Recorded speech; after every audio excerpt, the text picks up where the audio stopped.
ಸಾಕು. ನಿಮ್ಮಂತ ಮೂರ್ಖರು ಇದನ್ನ ಸ್ವೀಕರಿಸ್ಬೇಕು. ಹೀಗಲ್ಲ, ಯಾವುದೇ ಮಹತ್ವ ಇಲ್ದಂಥದ್ದು.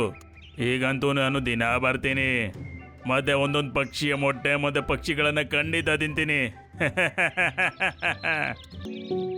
ಮೇ ತಿಂಗಳು ಪ್ರಾರಂಭವಾಗಿರುತ್ತೆ. ಬೆಳಗ್ಗೆ ಎಲ್ಲಾ ಪಕ್ಷಿಗಳು ಕಾಡಲ್ಲಿ ಕಪ್ಪು ಬೆಟ್ಟದ ಕೆಳಗಡೆ ಕುತ್ಕೊಂಡಿರ್ತವೆ. ಅರೆ, ನಿನ್ಗೆ ಗೊತ್ತಿದ್ಯಾ ಈ ಗೋಲ್ಡಿ ಹದ್ದಿಂದ ಅಕ್ಕಪಕ್ಕದ ಕಾಡಿಗೆಲ್ಲ ತೊಂದರೆ ಆಗಿದೆ ಅಂತ? ಅದು ಇತ್ತೀಚೆಗೆ ನಮ್ಮ ಕಾಡಲ್ಲೂ ಸಹ ತಿರುಗ್ತಾ ಇದೆ. ಅವರು ನಮ್ಮ ಮಕ್ಕಳಿಗೆ ಯಾವ ರೀತಿಯಾದ ಅಪಾಯ ಮಾಡಲ್ಲ ಅಲ್ವಾ?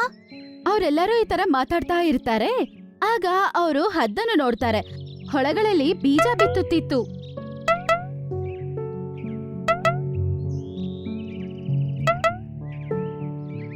ಅರೆ ಮಿಂಕಿ ಹದ್ದು, ಇಷ್ಟು ದಿನದಿಂದ ವ್ಯವಸಾಯ ಮಾಡ್ತಿದ್ಯಾ? ಹೌದು, ನಮ್ಮೆಲ್ಲರಿಗೋಸ್ಕರ ನೀನು ಏನ್ ಬೆಳೆಸ್ತಿದ್ಯಾ ಈ ಸಲ? ನಾನು ಯಾವ ರೀತಿಯಾದ ಹಣ್ಣು ಬೆಳೆಸ್ತಿದ್ದೀನಂದ್ರೆ, ಮನುಷ್ಯ ಆಗಿರ್ಲಿ ಇಲ್ಲ ಪಕ್ಷಿಗಳು ಜಂತುಗಳಾಗಿರ್ಲಿ, ಆ ಹಣ್ಣನ್ನು ಒಂದಿನಕ್ಕೆ 3 ಸಲ 30 ದಿನ ತಿಂದ್ರೆ ಅವರು ಶಕ್ತಿಶಾಲಿಯಾಗಿ ಆಗ್ತಾರೆ.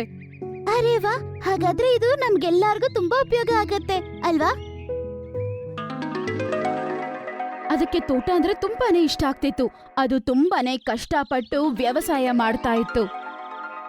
ಒಂದಿನ ಆ ಕಷ್ಟಕ್ಕೆ ಪರಿಹಾರ ಸಿಕ್ಕತ್ತೆ. ಅರೆ ವಾ, ಎಷ್ಟು ಚೆನ್ನಾಗಿ ತೋಟ ಆಗಿದೆ. ಎಲ್ಲಾ ಪಕ್ಷಿಗಳು ಅದರ ತೋಟದಲ್ಲಿ ಬೆಳೆದಿರುವ ಮರಗಳನ್ನು ನೋಡೋದಕ್ಕೆ ಅಲ್ಲಿ ಬರ್ತವೆ. ಕೊನೆಗೆ ನನ್ನ ಕಷ್ಟಕ್ಕೆ ಸಿಕ್ಕ ಫಲ ಇದು. ಹಾಗಾದ್ರೆ ಇದೇನಾ ಹಣ್ಣು? 1 ತಿಂಗಳು ಬಿಡದೆ 3 ಸಲ ಈ ಹಣ್ಣನ್ನು ತಿಂದ್ರೆ ಅವರು ಶಕ್ತಿಶಾಲಿ ಆಗ್ತಾರೆ ಅಂತ ಅಲ್ವಾ? ಆಹಾ, ಖಂಡಿತ ಆಗ್ತಾರೆ. ಆಗ ಸಡನ್ ಆಗಿ ಹದ್ದುಗೆ ಒಂದು ವಿಷಯ ಜ್ಞಾಪಕ ಬರುತ್ತೆ. 1 ನಿಮಿಷ, ಬೀಜದ ಪ್ರಕಾರ ನೋಡಿದ್ರೆ ಈ ಹಣ್ಣು ಕೆಂಪು ಕಲರ್ ಅಲ್ಲಿ ತಾನೇ ಬರ್ಬೇಕು. ಇದು ನೀಲಿ ಬಣ್ಣದಲ್ಲಿ ಹೇಗ್ ಬಂದಿದೆ? ನನ್ನ ಸಹೋದರಿ ಚಿಂಕಿ ಹದ್ದು ನನ್ಗೆ ಏನ್ ಹೇಳಿದ್ಲಂದ್ರೆ, ಇದರಲ್ಲಿ ಕೆಂಪು ಬಣ್ಣದ ಹಣ್ಣು ಬರುತ್ತೆ ಅಂತ. ಅದೇ ಸಮಯದಲ್ಲಿ ಚಿಂಕಿ ಅಲ್ಲಿಗೆ ಬರ್ತಾಳೆ. ಮಿಂಕಿ ಹದ್ದು, ನಾನ್ ನಿಂಗೊಂದ್ ವಿಷಯ ಹೇಳ್ಬೇಕಾಗಿತ್ತು. ಹೇಳಿ. ಈ ಹಣ್ಣುಗಳನ್ನು ಇನ್ನು ಯಾರು ತಿಂದಿಲ್ಲ ಅಲ್ವಾ? ಇಲ್ಲ ಇಲ್ಲ, ನಾನು ಯಾರನ್ನ ತಿನ್ನಕ್ ಬಿಟ್ಟಿಲ್ಲ ನಾನು. ಯಾಕಂತಂದ್ರೆ ನೀನ್ ಹೇಳ್ದೆ ಅಲ್ವಾ ಕೆಂಪು ಬಣ್ಣದಲ್ಲಿ ಹಣ್ಣು ಬರುತ್ತೆ ಅಂತ, ಆದ್ರೆ ನೀಲಿ ಬಣ್ಣದಲ್ಲಿ ಹಣ್ಣು ಬಂದಿದೆ ಇದ್ರಲ್ಲಿ.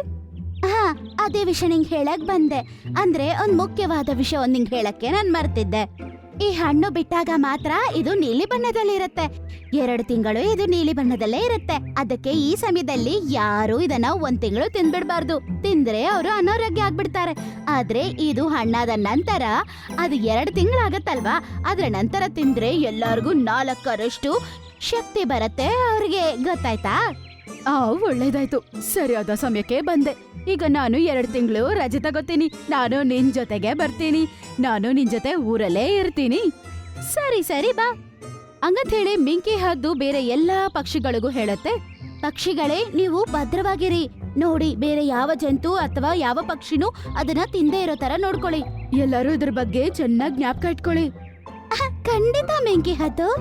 ಮಿಂಕಿ ಹದ್ದು ಚಿಂಕಿ ಹದ್ದಿನ ಜೊತೆಗೆ ಅಲ್ಲಿಂದ ಹೊರಡತ್ತೆ. ಈ ವಿಷಯವನ್ನು ನಾವೆಲ್ಲರೂ ಜ್ಞಾಪಕ ಇಟ್ಕೋಬೇಕು ಅಲ್ವಾ? ಸರಿನಾ? ಟೀನು ಹಕ್ಕಿ, ನೀನ್ ಹೇಳಿದ್ದು ಸರಿ. ಆಮೇಲೆ ಎಲ್ಲಾ ಪಕ್ಷಿಗಳು ಅವರವರ ಮನೆಗಳಿಗೆ ಹೋಗ್ಬಿಡ್ತಾರೆ. ಸೋನು ಪಾರಿವಾಳ ಅದರ ಗೂಡಲ್ಲಿ ಕುತ್ಕೊಂಡಿರುತ್ತೆ. ಅದೇ ಸಮಯದಲ್ಲಿ ಅದರ ಹೆಂಡತಿ ಕೂಡ ಅದರ ಜೊತೆನೆ ಕುತ್ಕೊಂಡಿರುತ್ತೆ. ಅವರ ಗೂಡಲ್ಲಿ 2 ಮೊಟ್ಟೆ ಇರುತ್ತೆ. ನಾವು ಮೊಟ್ಟೆ ಇಟ್ಟು ತುಂಬಾ ದಿನ ಆಯ್ತು, ಇನ್ನೂ ಮಗು ಆಚೆ ಬಂದಿಲ್ಲ. ಏನಾಗಿರುತ್ತೆ? ಅರೆ, ಏನ್ ತೊಂದ್ರೆ ಇಲ್ಲ. ಹಾಗಾಗಿ ಈ ರೀತಿ ಹಾಗೆ ಆಗುತ್ತೆ. ಅದ್ರ ಬಗ್ಗೆ ಚಿಂತೆ ಮಾಡಬೇಡ ನೀನು. ಅರೆ ವಾ, 2 ಮೊಟ್ಟೆ. ಅರೆ, ಇದು ಗೋಲ್ಡಿ ಹದ್ದು ಕೆಳಗಡೆ ಬರುತ್ತೆ. ಆಮೇಲೆ ಆ 2 ಮೊಟ್ಟೆಗಳನ್ನು ಅದು ತಿನ್ಬಿಡುತ್ತೆ. ಗೋಲ್ಡಿ, ದುಷ್ಟ ಗಿಡುಗ, ನೀನು ನನ್ನ ಮೊಟ್ಟೆಗಳನ್ನು ತಿನ್ಬಿಟ್ಟೆ. ನಿನ್ನ ದೇವರು ಚೆನ್ನಾಗಿಡಲ್ಲ. ನಿನ್ನ ರೆಕ್ಕೆಗಳು ಹಂಗೆ ಒಡೆದು ಹೋಗ್ಬೇಕು. ಸಾಕು ಸಾಕು, ನಿಮ್ಮಂತ ಮೂರ್ಖರು ಇದನ್ನ ಸ್ವೀಕರಿಸ್ಬೇಕು. ಹೀಗಲ್ಲ, ಯಾವುದೇ ಮಹತ್ವ ಇಲ್ದಂಥದ್ದು. ಈಗಂತೂ ನಾನು ದಿನ ಬರ್ತೀನಿ, ಮತ್ತೆ ಒಂದೊಂದು ಪಕ್ಷಿಯ ಮೊಟ್ಟೆ ಮತ್ತೆ ಪಕ್ಷಿಗಳನ್ನ ಖಂಡಿತ ತಿಂತೀನಿ.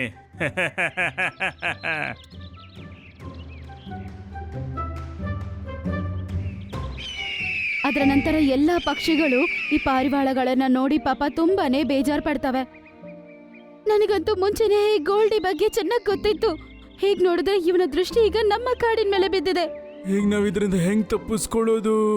ಇದಕ್ಕೋಸ್ಕರ ನಾವೇನಾದ್ರೂ ಯೋಚನೆ ಮಾಡ್ಲೇಬೇಕು.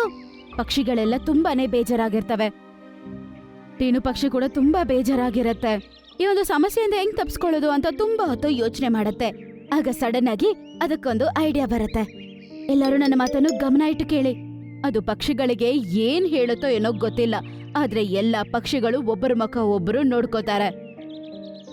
ಮಾರನೇ ದಿನ ಗೋಲ್ಡಿ ಹದ್ದು ಬಂದಾಗ ವಾ, ಬೆಳಗ್ಗೆ ಬೆಳಗ್ಗೆ ತಾಜಾ ಮೊಟ್ಟೆ ತಿನ್ನೋದಕ್ಕೆ ಸಿಕ್ಕಿದ್ರೆ ಮಜಾನೇ ಬರುತ್ತೆ.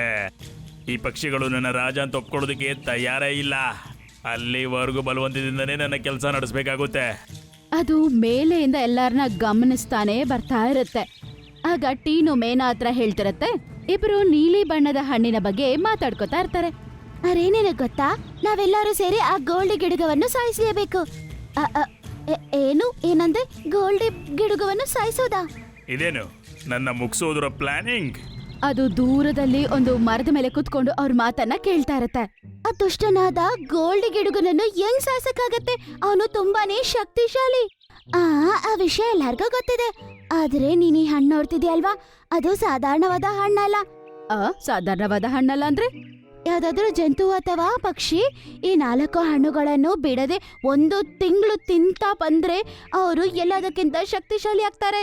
ಗೋಲ್ಡಿ ಬಾಸ್ಗಿರುವ ಶಕ್ತಿ ತರ 4ರಷ್ಟು ಶಕ್ತಿ ನಮ್ಮೊಳಗಡೆ ಬರುತ್ತೆ. ಹಾಗಾದ್ರೆ ಇದ್ರಲ್ಲಿ ಅಷ್ಟು ಶಕ್ತಿ ಇದೆಯಾ? ನಾನು ಇನ್ಮೇಲೆ 1 ತಿಂಗಳಿಗೆ ಈ ಹಣ್ಣನ್ನ ಬಿಟ್ರೆ ಬೇರೆ ಏನು ತಿನ್ನಲ್ಲ. ಆಮೇಲೆ ನೋಡ್ತೀರಿ ಏನಾಗತ್ತಂತ. ನಾನು 1 ತಿಂಗಳು ಇದನ್ನ ಮಾತ್ರ ತಿಂತೀನಿ, ಬೇರೆ ಏನು ತಿನ್ನೋದಿಲ್ಲ. ಹಂಗ್ ಮಾಡಿದ್ರೆ ನನಗೆ ಗೋಲ್ಡಿ ಹದ್ದನ್ನ ಸಾಯಿಸೋ ಅಷ್ಟು ಪವರ್ ಸಿಗತ್ತೆ. ಈ ಕನ್ಸು ಕನ್ಸಾಗೆ ಇರುತ್ತೆ. ಈಗ ನಾನು ಆಗ್ತೀನಿ ಪ್ರಪಂಚದ ಶಕ್ತಿಶಾಲಿ ಹದ್ದು. ಈ ಗೋಲ್ಡಿ ಹದ್ದು 4 ಸಲ ಕಾಡಿಗೆ ಬರುತ್ತೆ. ಆಮೇಲೆ ದಿನಾ ಹಣ್ಣನ್ನು ತಿನ್ಬಿಟ್ಟು ಸಂತೋಷವಾಗಿ ಹೋಗ್ತಿತ್ತು.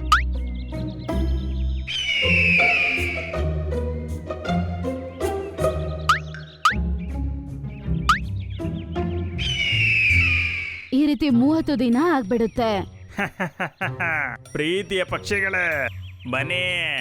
ಗೋಲ್ಡಿನ ಧ್ವನಿ ಕೇಳಿದ ತಕ್ಷಣ ಎಲ್ಲಾ ಪಕ್ಷಿಗಳು ಭಯಪಡ್ತವೆ. ಮತ್ತೆ ಎಲ್ಲರೂ ಸ್ವಲ್ಪ ದೂರದಿಂದ ನಿಂತ್ಕೊಂಡು ನೋಡ್ತವೆ. ಇವತ್ತು 3ನೇ ದಿನ, ಮತ್ತಿವತ್ತು ನಾನು ಅತ್ಯಂತ ಶಕ್ತಿಶಾಲಿ ಪಕ್ಷಿ ಆಗಲಿದ್ದೇನೆ. ಅಯ್ಯೋ, ನೀನೇನ್ ಹೇಳ್ತಿದ್ಯಾ ಗೋಲ್ಡಿ? ಟೀನು, ಯಾವ ಕೆಲಸ ನೀನ್ ಮಾಡ್ಬೇಕಾಗಿತ್ತು ಅದನ್ನ ನಾನು ಮಾಡಿ ತೋರಿಸಿದೀನಿ. ಮತ್ತಿವತ್ತು 3ನೇ ದಿನ, ನಾನು ಈ ಹಣ್ಣು ತಿಂದು ನಿಮ್ಮೆಲ್ಲರ ರಾಜ ಆಗ್ತೇನೆ. ಬೇಡ ಗೋಲ್ಡಿ, ದಯವಿಟ್ಟು ಹಂಗ್ ಮಾಡ್ಬಿಡ್ಬೇಡ. ನಾನ್ ಮಾಡ್ತೀನಿ ಹಂಗಂತ ಹೇಳ್ತಾ ಅದು ಇನ್ನೂ 4 ಹಣ್ಣುಗಳನ್ನು ಬೇಗ ತಿನ್ಬಿಡುತ್ತೆ. ವಾ, ಇವತ್ತಂತೂ ಬೇರೆ ಶಕ್ತಿ ಅನುಭವ ಆಗ್ತಾ ಇದೆ ನನಗೆ. ಅದನ್ ಕೇಳಿಸ್ಕೊಂಡು ಎಲ್ಲಾರು ಮುಖ ಮುಖ ನೋಡ್ಕೊಂಡು ನಗಕ್ ಶುರು ಮಾಡ್ತಾರೆ. ಅದೇ ಸಮಯದಲ್ಲಿ ಅಲ್ಲಿಗೆ ಮಿಂಕಿ ಕೂಡ ಬರುತ್ತೆ. ಅರೆ, ಈ ಗಿಡುಗ ಇಲ್ಲೇನ್ ಮಾಡ್ತಿದ್ದಾನೆ? ಈ ಹದ್ದು ವಾಪಸ್ ಬಂತ. ನಡಿ ನಡಿ, ಬೇಗ ತಲೆ ಬಾಗ್ಸಿ ನನಗೆ ಸಲಾಂ ಮಾಡು. ನಿಮ್ಗೇನಾದ್ರೂ ಹುಚ್ಚಿಡ್ದಿದ್ಯಾ? ನೀವೆಲ್ಲರೂ ಇಲ್ಲಿಂದ ಹೋಗಿ, ಇಲ್ಲ ಅಂತಂದ್ರೆ ನಾನ್ ನಿನ್ನ ಈಗ್ಲೇ ಇಲ್ಲೇ ಸಾಯಿಸ್ತೇನೆ. ನೀ ನನ್ಗೆ ಹಲ್ಲೆ ಮಾಡ್ತೀಯಾ? ನನ್ನೊಳಗಡೆ ಇನ್ನೂ 4 ಹದ್ದುಗಳ ಶಕ್ತಿ ಬಂದಿದೆ. ಈಗ ನಿಂಗೆ ತೋರಿಸ್ತೀನಿ. ಹಂಗಂತೇಳಿ ಗೋಲ್ಡಿ ಗಿಡುಗ ಹದ್ದನ್ನು ಅಟ್ಯಾಕ್ ಮಾಡ್ತಾನೆ. ಆಗ ಈ ಹದ್ದು ಅಟ್ಯಾಕ್ ಮಾಡಕ್ ಶುರು ಮಾಡತ್ತೆ. ಹದ್ದು ಅದನ್ನ ಚೆನ್ನಾಗಿ ಬಾಯಲ್ಲಿ ಚುಚ್ಚಿಬಿಡುತ್ತೆ. ಆಮೇಲೆ ಅದು ಕೆಳಗಡೆನೆ ಬಿದ್ದೋಗ್ಬಿಡುತ್ತೆ. ಅರೆ ಅರೆ, ನನ್ ಖುದ್ದಾದ ಶಕ್ತಿ ಕೂಡ ಮುಗಿದೋಗಿದೆ. ಏನ್ ನಡೀತಾ ಇದೆ? ಎಲ್ಲಾ ಪಕ್ಷಿಗಳು ಅದನ್ನ ನೋಡಿ ಜೋರಾಗಿ ನಗಕ್ಕೆ ಶುರು ಮಾಡ್ತವೆ.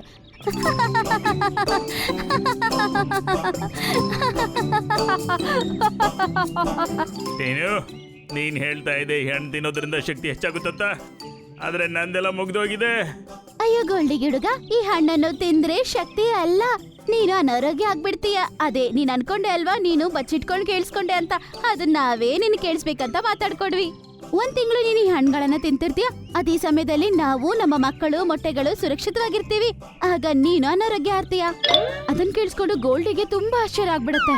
ಏನ ನೀವೆಲ್ಲ ಸೇರ್ಕೊಂಡು ನನ್ನ ಮೂರ್ಖರನ್ನಾಗಿ ಮಾಡಿದ್ದೀರಾ? ಆಮೇಲೆ ಗೋಲ್ಡಿ ಗಿಡುಗ ತುಂಬಾ ಕೋಪದಿಂದ ಅಲ್ಲಿಂದ ಹೋಗ್ಬಿಡ್ತಾನೆ. ಆಮೇಲೆ ಅಲ್ಲಿರುವ ಎಲ್ಲಾ ಜಂತುಗಳು ತುಂಬಾ ಸಂತೋಷ ಪಡ್ತವೆ.